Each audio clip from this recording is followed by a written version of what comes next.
I smell money. Ninja loans. No income, no job. This is hilarious. This is legitimately on video. I think I need to watch this movie. I've never watched it.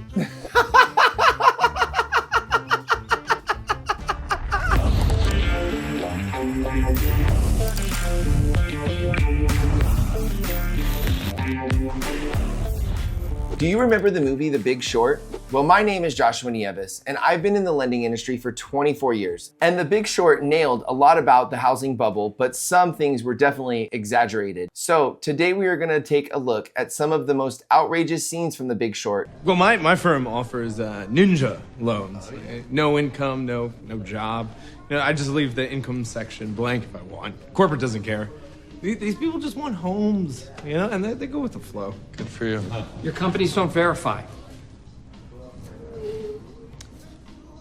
If I write a loan on Friday afternoon, big bank is gonna buy it by Monday lunch.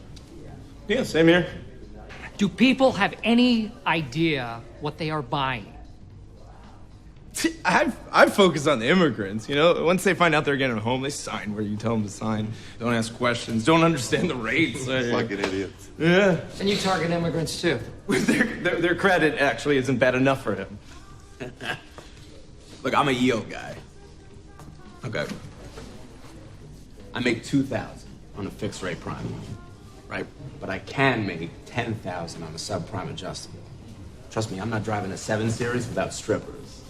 No one on the pole has good credit, and they're all cash rich. That is definitely not how the mortgage industry is ran in 2024. Yeah, there's a lot of just bad depiction. I remember the market back in 2008, and I remember doing, what they would call fast and easy loans, which is a reference of the ninja loan, no income, no assets, no job. That one I don't know. I know we always had to verify employment, so I think that's a little bit of a stretch. Did they have some really loose, lax bank guidelines? Was there a lot more of a secondary market? Yes, a lot of the loans that were fast and easy, you had to put 20% down, you had to have a certain FICO score. I have to say, I really don't think that it was a lot of the loans that were issued. I believe it was a lot of the price markup that was happening. And so there was not a lot of inventory available. There were people that thought that they could make a quick dollar. Oh, I'll buy this house for $300,000. I'll be able to sell it for $350,000 or $400,000 in a year. When that happened in 2006 and 2007, that was great. But when they tried to rinse and repeat that as if that wasn't an abnormal thing, I believe that they found that $300,000 house was now only worth $220,000. Well, they had zero skin in the game. They had an 80% first, a 20% second, and now their house was worth less than what even the first mortgage was. And so the second wasn't gonna get paid, and the first started not getting paid, because when somebody buys something and they don't have any skin in the game, they think they're gonna make a quick dollar on it, and then they can't make that money. They're not gonna continue to pay on what they borrowed. I really wasn't a fan of those types of loans. I really was more into the stated income, stated asset loans. I really liked the no ratio loan at that time, which really meant that we just didn't state any income. We still verified their job. We still verified their ability to repay. I'm very conservative. I was building my career at that time. I had a house, I had a Toyota 4Runner. I wasn't out buying boats and luxurious cars. And so a little bit different depiction of what the reality of the world was at that time, I think. Company immediately, good time for my voice to go, fired 3,200 workers.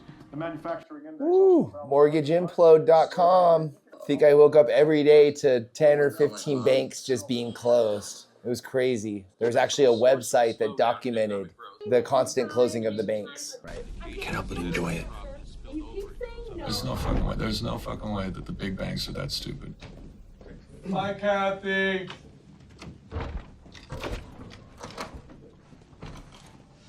Well, Kathy thinks that it would be a good idea if we sold our shorts. what else is new? And she said that Morgan Stanley will buy them. So I worked for the builder during this time, and I knew that the writing was on the wall because the lines went from having people waiting overnight to there was nobody that was trying to buy a home. And so I knew something was wrong. I actually thought maybe I could get to one of the banks. And so I applied and got a job at Wells Fargo. Their hiring process was so bad that it took forever that there was a special hit team at Countrywide. And that was one of the #1 mortgage banks in America that needed me to come on and help them with the Panorama 1 and Panorama 2 towers. Towers. So I ended up landing that job. And so I was dealing with some of the highest end, high net worth clients because they were buying this high-rise condo-tel project. You know, we went on to go do Palms Towers, Trump Towers. It's really interesting because I kind of insulated myself during this period in finding kind of a niche that I could, you know, one, get to a big bank in a thought, and two, work on something of a higher level. And then I was able to work on that for that period of time until really the foreclosure market took off to where the banks trying to sell their own properties, and then I got to be a part of that.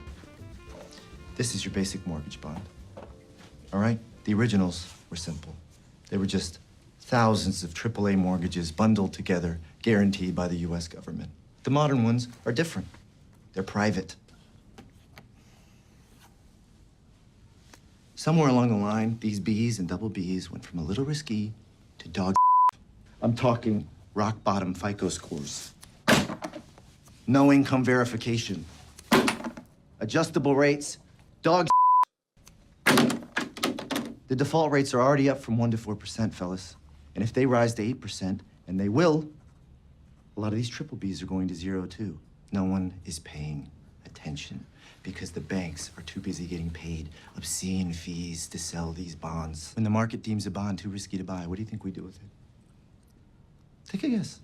I don't know, you tell me. All right. You think we just warehouse it on the books? No.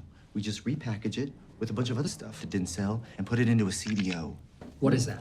This is where we take a bunch of Bs, double Bs, and triple Bs that haven't sold, and we put them in a pile. And when the pile gets large enough, the whole thing is suddenly considered diversified. And then the whores at the rating agency give it a 92, 93% AAA rating. No questions asked. Say that again. A collateralized debt obligation. It's important to understand because it's what allowed a housing crisis to become a nationwide economic disaster.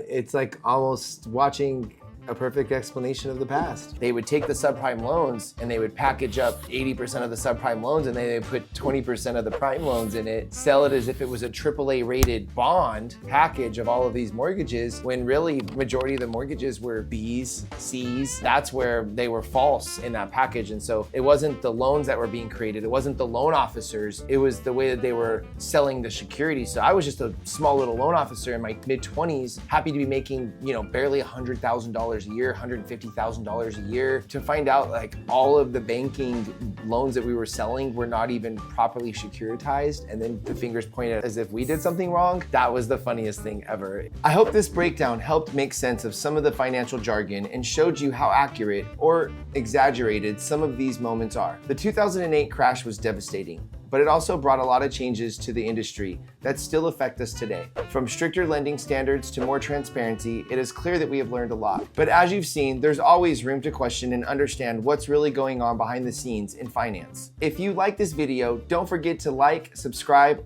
and drop any questions that you have about lending or the housing market in the comments below. And let me know if there's any other movies or topics that you'd like me to react to next.